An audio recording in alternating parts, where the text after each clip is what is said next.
خدي هنا تعالى اقولك، الفراخ دي والله ما دخلتها الفرن وطلعت عندي بالجمال والعظمه دي كله على البوتاجاز. تعالى اما اقولك طريقتي الخطيره في الفراخ المشويه، اكنك هقولك على سر، اكنك كنت شوياها على الفحم بالظبط.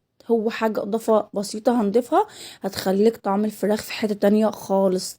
دي الفراخ عندي بعد ما غسلتها وحطيتها في محلول ملح وليمون وخل لمدة نص ساعة، وشطفتها بمية تاني، ورجعت عملت فيها فتحات من كل الجوانب كده بالشكل ده. السر بقى عندك يا ستي هو الصويا صوص المدخن ده. حطي 3 معالق من عليه صغيرين كده على الفراخ، وانسي طعم الفراخ بقى. هنزود عليهم معلقة من العسل، عسل نحل عادي او عسل اسود، لو مش متوفر عندك عسل النحل مفيش مشكلة. هنجهز عندنا التوابل: نص معلقه ملح، نص معلقه فلفل، نص معلقه كاري، نص معلقه توم باودر، نص معلقه بصل باودر، نص معلقه بابريكا، نص معلقه كزبره ناشفه. هنزل عليهم في 4 فصوص من الثوم متقطعين صغير، هكتب لكم التوابل برضو في الكابشن عشان لو نسيت حاجه. وننزل عليهم بعصير ليمونه كبيره.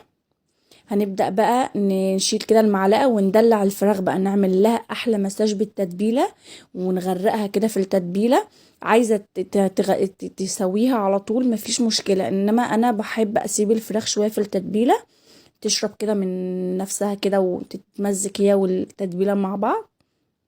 انا بسيبها ساعة بالظبط كده. عندي بعد ما عملت لها مساج كده مع التتبيلة وسبتها كده عدى ساعة، هنجيب طاسة على النار او صينية اي حاجة انت بتستخدميها، واحط فيها معلقة كبيرة من الزبدة، واستنى لحد ما الزبدة تسخن خالص، وانزل بالفراخ كده اديها صدمة كده خالص.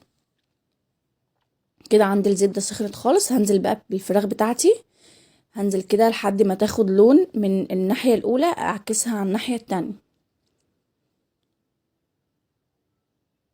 سامعين ريحة الطش والريحة ايه يا جماعة؟ ريحة خطيرة خطيرة خطيرة. كده عندي اول ما تاخد لون كده هعكسها.